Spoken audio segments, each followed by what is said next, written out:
the pores, so that when you put your top coats on it, you don't get those dry spots. How many times have you done a piece and you've gone back and put a film over it and it looks like there's a dry spot in there? That's because the pore is still open and it's taking that film deeper down, and that's what sometimes you'll find, even with tongue oils and that, when you're loading it on and putting multiple coats on there, the first couple coats you always see these spots, it looks like it's not taking any finish. And that's because the pores are so open and it's taking it further and further into the piece of wood. Until you get it all leveled up, it's gonna show that way. Yes? If you go more than one coat of stain, or say you go more than two, people will tell me that they're adding more color, but really once the pores of the wood are full, they're not going to take any more. You're not going to get any more. And the biggest thing on there, it talks, basically it's the 3 W's: wipe it on, wait, and wipe it off. And that wiping it off is very important. You want to make sure you don't leave a lot of excess on the surface, because if you put a film over top of it and there's a lot of excess because you try to make it darker, the problem is that it's going to not bond with the wood itself. It's going to be kind of a gummy residue on the surface that it's bonding to. What creates problems then is that it'll flake off later on. So it's very important to make sure you put your stain on, put it in the wood, not sitting on the surface when you're working with an oil base and a penetrating oil. Now, if you want a deeper color, you can definitely do mixing and matching with multiple colors. And the easy way I find to do this is to get some high-tech equipment, muffin tin, set of measuring spoons. That's all you really need. A pencil and paper is the most important part of the whole scenario, because you want to write down what you're doing as you're doing it. Start with the lightest color. You always start your lighter color and add darker to it. So if I wanted to do something like the espresso color like this, and I wanted to make it darker, I can take that espresso, put a teaspoonful in 3 compartments, and number your compartments so you know what you're doing, and then number down on your piece of paper what you're doing. And then add maybe a 1/4 teaspoon, a 1/2 teaspoon, and a full teaspoon of ebony to those 3 compartments. And what I'll get is 3 different tones of that. So you can actually build up your color volume. That way you can actually develop the color volume you want in the first coat. And by working on that sample piece, you can actually see where your color works from. And what I find helps sometimes when I'm working on different species of wood, and sometimes with walnut and different things like that, you'll get some pieces of wood that are quite a bit lighter than others. If you have something that you can use as a shading tool, you can have 3 little applicators in there to go from, put your darkest color on your lightest piece of wood, and then your medium color on the medium, and then the lighter color on the darker one, and you can use that as a blending tool to blend them all together to get that color a little bit more uniform that way too as well. If the issue is coloring, not to ask a lot of questions here, but I like to use natural. Yes. Where's the benefit other than it's kind of seal a coat if you're using natural stain? Well, if you're like me at my home, choosing the color of a project in my house is not in my wheelhouse. That's not something I get to do. So, common thing. If you either make something that somebody's happy with, or you make something that's going to go out to a garage sale or somewhere else down the way, right? So it's personal achievement of the project is what you do. Sometimes you just need to have different colors, right? I realize that working with a lot of nicer quality natural woods is a really good way to see the beauty of woods. But some people want color. They want that. And sometimes it's a good way for you to expand your palette or expand your abilities to be able to put color in it. Sometimes you get an inexpensive piece that you really, I'd like to play around with this, but I want to do something a little bit different. I want to give it away to my mother-in-law or my sister-in-law or whatever, and you want to, give some impact to it. Sometimes it's just nice to be able to play with color and understand it. Now, if I was to say, in the same case, if I wanted a lighter version of the espresso like this, the easy way to do that is to take that same muffin tin, put a teaspoonful of natural stain in 3 compartments, and then add my 1/4, 1/2, and a full teaspoon of the espresso to it, and I'll get 3 lighter versions of that same color. So you can work that to your own benefit. Sometimes you get something that's just a little pale and you really want to put a little bit of color to it. It's a way to do it. Is there any value to sanding between the coats of stain? Yeah. Not really. What happens if you start sanding between coats, you will lose color volume. You will lose some volume of the wood on the surface, and then when you try to put more color back into it, it really doesn't give it any place to go. The best thing to do is to allow the stain to the second coat to fill up your pores, and that should really give you the volume. Yep. Sorry, follow-up question. So Sure. the stain and poly mix ones, Mm-hmm. is there, like, does the poly stop the second? Like, it still says to put on 2 coats. Yeah. But if you're putting a poly on with the stain, is it actually going to, so it does? Yeah, this is going from, like if you're working on something like this where this is a very thin veneer and you're trying to achieve this much color volume, you're really not going to get it with a penetrating oil-based stain because the veneer is so thin and there's not enough volume of color in there. So this is where the gel stains and the poly shades and that come into play, and they really give you that benefit of being able to add that color. So from bare to 1 coat to 2 coats, you really will see the benefit of the build of color. Now, when you look at this, and this was another question I had earlier, somebody asked me about putting out poly shades and they were working on a bookcase or something. When you go to put the product on, it is normal to see it streaky in the first coat. Don't be surprised. It's kind of one of those things that happens because think of this again as a polyurethane with a color right in it. So if you put it on too heavy, what's going to happen is it's going to be gummy on the surface. It's really not going to cure properly. So the thing to do is put on those thin coats. Don't worry so much about the color coverage. When you put your second coat on, you obviously do get the volume of color you want, right?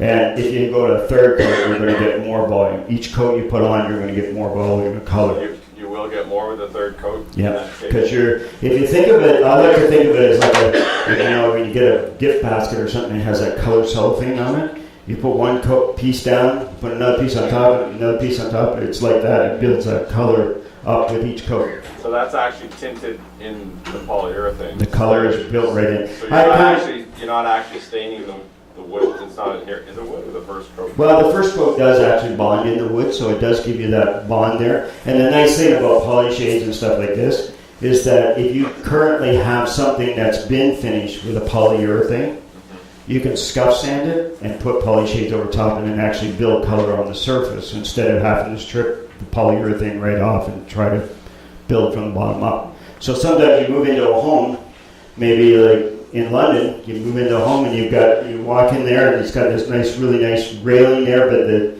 builder come in and just threw a coat of polyurethane on. There's no color, no volume of color, and all of a sudden somebody's wife says, "Well, I need to have a color on there." You're either at the point of trying to strip the polyurethane, sand through it, remove it, or you can scuff sand it with just a 220 grit or a bit of steel wool, open up the pores a little bit so you can get a bond. Put your poly shades over top of it and actually build your color that way. Just say no. Let me know how that works out for you. Workshop. Yeah, doesn't work so much in my place. I don't know. She knows I have skills, so it's really the thing is to keep what you do secret, right? Don't tell anybody. No family, no friends. Don't brag about anything you ever do, because we know we don't do that at all. But it's kind of one of those things. Like there's always a challenge, and sometimes I know that putting stain in with this group is not always the key thing, but sometimes you'll find that there is projects you've been involved with that you need to do some bit of color. What's your preference with gel stain, brush or cheesecloth, or what do you use? With gel stain, depending on what I'm working on. Gel stain, usually, if I'm working on real wood, it's a cloth, just a lint-free cloth. Usually, what I like is the shop towels, the shop rags. You get them in a roll, the blue or white, depending on color preference. They work really good. There's not a lot of lint in them. You can work them in. If I'm working on something, for example, that isn't wood, and I want to create a color on it, this is a piece of PVC plastic, right? So you get this piece of PVC, and this could be used as an outdoor trim piece. By using, this is a bottom here is 1 coat of gel on our new black color, and then this has got 2 coats of gel on there. and then you can put a clear finish over top of that with a UV inhibitor, like our Helmsman product, over top of this, and it can be used as an exterior finish. So, you know, like sometimes you'll get, you know, crown molds that are made out of gypsum, you'll get, you know, fiberglass doors, hardboard doors, you want to make them look like a wood tone. You can actually do it with a gel stain. But if I'm doing this on this type of a surface, what I'm using is a synthetic bristle brush. I like these synthetic because the synthetic is a lot easier to clean up than a natural bristle. If you use gel stain and natural bristle, it has a difficulty trying to get all the colorant out of the natural bristles. But if you use a synthetic, it works very well. And if I'm doing a surface like this, what I'll do is I'll brush on the first coat, basically put on my first coat, kind of tip it off, let it dry, and then come back and put my second coat on. And when you put the second coat on, the best thing to do is have 2 synthetic brushes, especially if you're doing a raised panel door or anything that's got a profile to it. What you want to do is kind of brush on a wet coat, and then take your dry brush and tip it off. So that you kind of create that softness of the and your first coat will be a little bit streaky. I did an article for Home and Home magazine, which is a home hardware publication. Anybody's familiar with that? For the winter issue, just 2015, and it talks about the gel stain process. And if anybody's interested in it, they can always look that up online too as well. It's got a worksheet on there how to work with that as well. So. So gel stain, it has a lot of advantages in the point where if you're working on certain species of wood like maple, cherry, and you're trying to add a little bit of color, the gel stain is a little bit nicer than a penetrating oil. It will still put that color into the wood, but what it does is it tendencies not to make the blushing of the maples and the cherries happen so much. You get much more uniform. The grain still stays the same way it is. It doesn't becomes a blotchy and blushy. So it really does work better on there as well for as far as a stain goes for in there. Not that many times you actually will stain cherry. It's one of those situations where you can see that benefit. So kind of talked about a little bit about oil-based stains, gel stains. We do have our water-based stain. Water-based stain comes in a variety of color. Anybody that got these, we have lots of color charts and stuff here for anybody that needs one. But inside here, you'll see that there is a lot of different colors inside with our water-based system. We have water-based conditioner, water-based stains, and these are usually mixed for you at the store. They don't come in a pre-mixed container like our oil-based do. They actually add the colorants at the store. Because none of our dealers want to have 70 different colors on their shelf. They want to be able to do it with two bases. So it is a benefit there. What you will see and notice quite a bit of difference between the two, between an oil base and a water base. Oil base works in the wood, so the color volume is built within the wood, where a water-based stain is similar to the polyshades, where it builds color on the surface. Because water-based doesn't penetrate as deep, so your color volume builds up on the surface. So from 1 coat to 2 coats, you will see an increase of color. And more coats you put on, you'll see it become, if you get up to 4 or 5 coats, it'll become almost opaque, so you really don't see the grain coming through at all. The nice thing about water-based is that it's very low odor at this time of year. You're trying to do any finishing in the house, you may sneak off in the corner, you open up a can of oil-based stain, and the first time you open it up, somebody says, I can smell it. You know, you got that issue to deal with. With the water-based, it's very low odor, you don't really have that problem. What you will find that I notice is the biggest difference with a water-based to an oil-based, if I'm working on 2 types of substrate, if I'm working with a solid piece of wood and a veneer, you'll see the color is much more uniform on a solid veneer with a water base than it is with the oil base. The oil base, always with a solid piece of wood, is going to be deeper color. The veneer is going to be a lighter color because there just isn't as much volume. With the water base, because the color builds on the surface, you're going to see that it does actually increase the color volume with multiple coats. And when you get to 2 coats of water-based stain, you really created the color volume that you're going to see on both is going to be very similar. So even if you're doing a cabinet with a back panel that's made out of birch or something and you want to color it, you can absolutely do it with the water-based stain. The only thing I would recommend on water-based stain is that when we talked earlier about the wood conditioner for oil-based, there's times when oil-based conditioner doesn't really show that well or doesn't really improve that much with the oil-based stains. When you're talking water-based stains, always use a water-based conditioner. You'll find that it'll give you a benefit much more than you will on an oil-based. And the benefits is the water-based conditioner helps uniform your stain color penetration, but it also allows you to pop the grain first. So you put your water-based conditioner on it, leave it on for 1 to 5 minutes, wipe it off. 15 to 30 minutes later, you can sand it, and it takes the grain raising off. Then when you put your stain on it, what it does is it gives you that uniformity of color, but it also gives you more open time to work that stain across. So you have about a 3-minute time to actually apply that stain to the surface and get it wiped back off. So it is a benefit that way. A refinishing question. Okay, The finish on the cupboards. we're talking strippers, right? No. I know we're making Not stuff those strippers. strippers, not Oh. those strippers. Not those strippers? Okay. The finish that's there, it's a little kind of a point. It gets handled all the time. It's starting to wear in places. Yep. I figure the best thing to do is put polyurethane over. Which one do I use? Water-based or oil-based? A lot of times what will happen, we used to have pulls and you're seeing the finish is breaking down and coming away from it. A lot of times what that is the oils from your skin will work against the lacquers and the varnishes that are on there, and it just kind of breaks them down. It's very difficult to repair a varnish or lacquer in that condition. What the best thing to do is do what we call an antique oil facelift.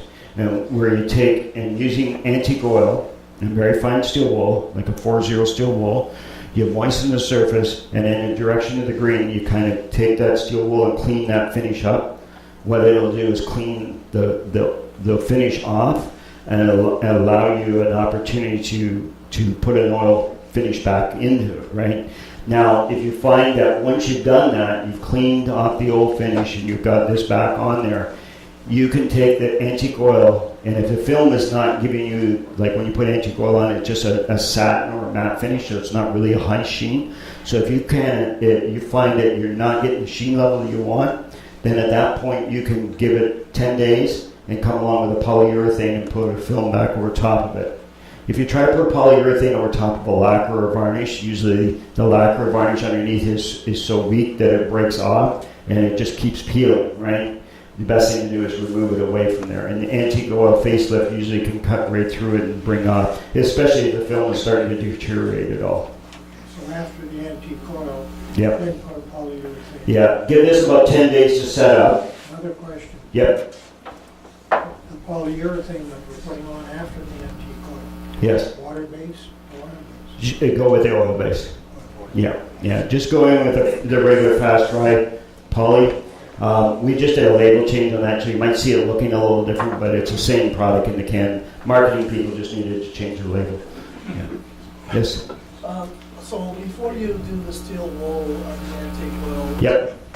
is there a process before that? The only thing I usually do, but prior to doing any refinishing project, is I will always take a little bit of paint thinner and 2 clean cloths. Moisten one with a bit of paint thinner, wipe it down and dry it off, wipe it off, and look at your dry cloth. What you're looking for to see is what's coming off. Because a lot of times with older pieces of furniture, you get a lot of wax on the surface, you get a lot of cleaners, residues left on there from people will use once the film starts to deteriorate, they use all kinds of things to try to protect it or try to make it look good again. And sometimes you'll get like orange glow and different things like that, and Murphy's oil soap and multiple things, that are on there. And you just want to make sure you clean all that off before you start opening up the pores of the wood and pushing it back in. What was that product again? Just paint thinner, regular, just a bit basic paint thinner. No alcohols, no? No. If you do an alcohol on it and it happens to be a shellac or some of the lacquers,